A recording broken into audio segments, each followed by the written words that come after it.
Hello बच्चा gang. तो इस वीडियो में हम डिस्कस करने वाले हैं क्रिस्टल फील्ड थ्योरी। यार इस वीडियो में आपको बहुत ही इजी तरीके से क्रिस्टल फील्ड थ्योरी को डिस्कस करेंगे। साथ ही मैं आपको बताऊंगा कि किस तरह के क्वेश्चंस इससे पूछे जाते हैं। मैं आपको डायग्रामेटिकली भी समझाऊंगा जो भी चीजें हैं इसके अंदर। साथ ही में मैं आपकी इसकी एप्लीकेशन भी मैं आपको बताऊंगा और बहुत ही कम टाइम के अंदर मैं आपको ये चीजें प्रोवाइड करना। साथ ही में इसके one of the best notes भी आपको डिस्क्रिप्शन के अंदर मिल जाएंगे। इसी तरह की और वीबीटी पे भी हम डिस्कस कर चुके हैं और स्टीरियो आइसोमर्स पे भी डिस्कस कर चुके हैं। वन शॉट वीडियो देखने के लिए हमारी प्लेलिस्ट चेकआउट कर सकते हैं। तो यार चलते हैं सीधा हम क्रिस्टल फील्ड थ्योरी पे। तो यार क्रिस्टल फील्ड थ्योरी क्या कहती है? According to crystal field theory, bonding between central metal ion and ligand is purely electrostatic. Crystal field theory में क्या कह रहा है, किसी डी ऑर्बिटल पे या फिर आप कह सकते हैं कोई ट्रांजिशन मेटल पर जब कोई लिगेंड अप्रोच करता है, ठीक है, जब कोई ट्रांजिशन एलिमेंट पे लिगेंड अप्रोच करता है तो जो हमारा डी ऑर्बिटल है, डी ऑर्बिटल के जो 5 हमारे ऑर्बिटल्स होते हैं वो सेम एनर्जी के नहीं होते। जब लिगेंड अप्रोच करता है वो स्प्लिट हो जाते हैं 2 पार्ट्स के अंदर। एक जो पार्ट होता है वो होता है ईजी, मतलब 2 पार्ट्स के अंदर डिवाइड हो जाते हैं जिनकी एनर्जी जो है वो डिफरेंट होती है। जो हमारे स्प्लिट हुए हैं ईजी और T2G, इनके बीच में जो एनर्जी डिफरेंस है, वो जो एनर्जी डिफरेंस है उसको हम बोलते हैं delta O, that is crystal field splitting energy. Eg में आपके होते हैं dx² - dy² और dz², और यहाँ पे dxy, dyz, dzx। अब जो एनर्जी है हमारी ईजी ऑर्बिटल की वो ज्यादा होती है एज कंपेयर टू हमारी T2G।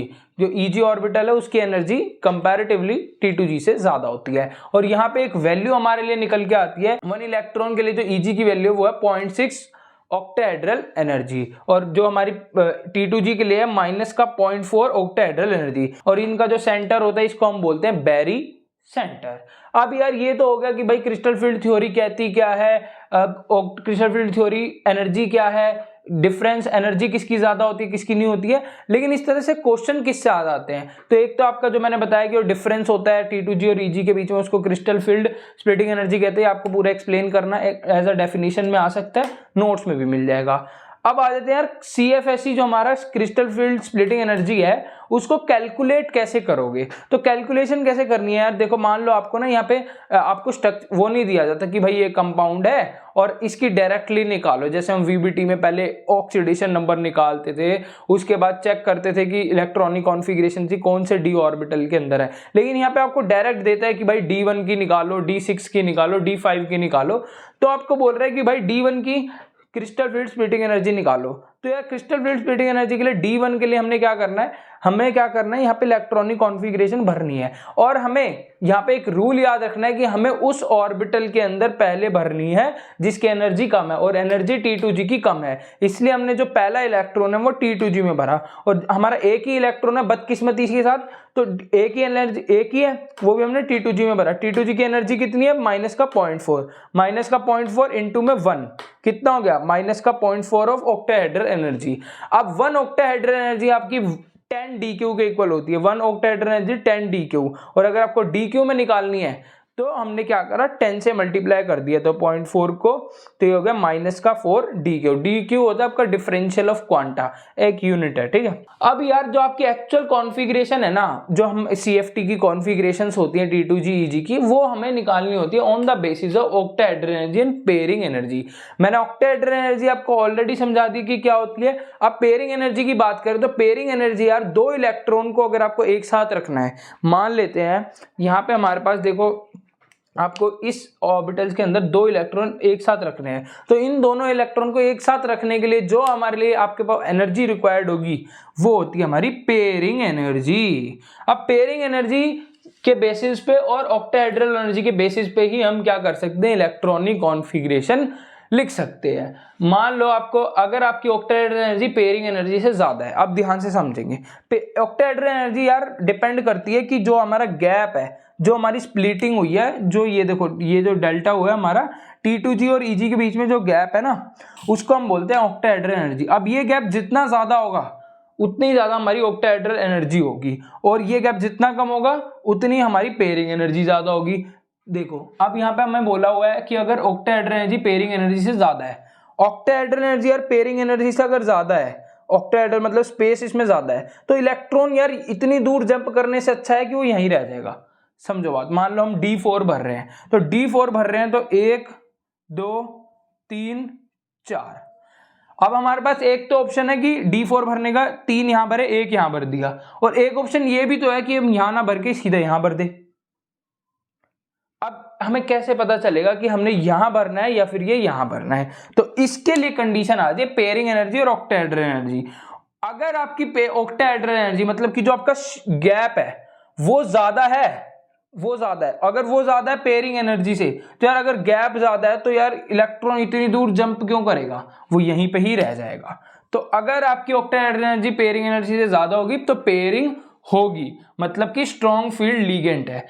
आपको यहां से ये ध्यान रखना है कि अगर हमारा पास पेयरिंग होगी, मतलब ऑक्टाहेड्रल एनर्जी पेयरिंग एनर्जी से ज्यादा, तो पेयरिंग होगी और स्ट्रॉन्ग फील्ड लिगेंड आपका यूज हुआ है। इस केस के अंदर D4 की इलेक्ट्रॉनिक कॉन्फ़िगरेशन कैसे लिखोगे?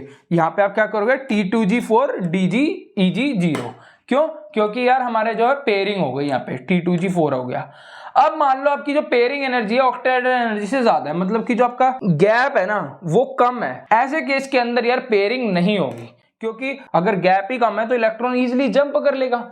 तो अगर आपकी पेयरिंग एनर्जी से ज्यादा है ऑक्टाहेड्रल एनर्जी, तो आपकी पेयरिंग नहीं होगी, उस केस के अंदर वीक फील्ड लिगेंड होगी, और इसलिए वीक फील्ड लिगेंड होगा तो ये इलेक्ट्रॉन यहां ना आके वो फिर अपना ऊपर ही रहेगा।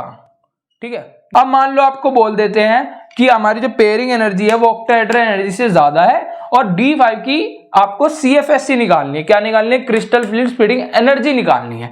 आपसे दो क्वेश्चन होते हैं, एक होता है इलेक्ट्रॉनिक कॉन्फ़िगरेशन का क्वेश्चन, एक आता है एनर्जी का क्वेश्चन। इलेक्ट्रॉनिक कॉन्फ़िगरेशन यार पेयरिंग नहीं होगी तो हमने T2G में 3 भरे और इसमें 2 भरे, तो ये आ गया। लेकिन अगर एनर्जी पूछे तो T2G में कितने हैं? 3 इलेक्ट्रॉन, और T2G की वैल्यू कितनी होती है? -0.4, तो -0.4 इंटू में 3। Eg की कितनी होती है? 0.6, तो 0.6 इंटू में 2, तो ये कितना हो गया आपका? -0.1 और +0.1, 0। तो आपको याद रखनी है D5 की जो हमारी CFSE आई है वो 0 आई है। तो इस तरह से आप कैलकुलेशन करके निकाल सकते हो। अगर आपको इलेक्ट्रॉनिक कॉन्फ़िगरेशन बोले तो आपको ये कंडीशंस ध्यान रखनी है, और अगर आपके साथ आपको बोले कि CFSE निकालनी है तो उसके लिए भी आपको क्या करना है, ये आपको पता होना चाहिए कि यार हमारे पास जो ऑक्टाहेड्रल एनर्जी है पेयरिंग एनर्जी से अगर ज्यादा है, ये ऐसे भरना है, स्ट्रॉन्ग फील्ड लिगेंड है तो मेरे को पेयरिंग करनी है, और अगर पेयरिंग एनर्जी ज्यादा है तो मेरे को पेयरिंग नहीं करनी है। इन चीजों का आपको ध्यान रखना है।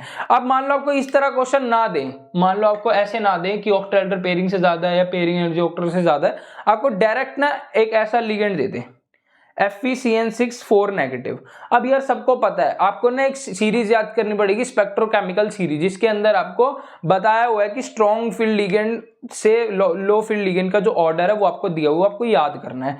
तो यहाँ पे आपको पता है जो CN होता है वो स्ट्रॉन्ग फील्ड लिगेंड होता है, और आपको पता है स्ट्रॉन्ग फील्ड लिगेंड है तो वो पेयरिंग करेगा, और आपको इजीली आप निकाल सकते हो यहाँ से Fe का ऑक्सीडेशन नंबर।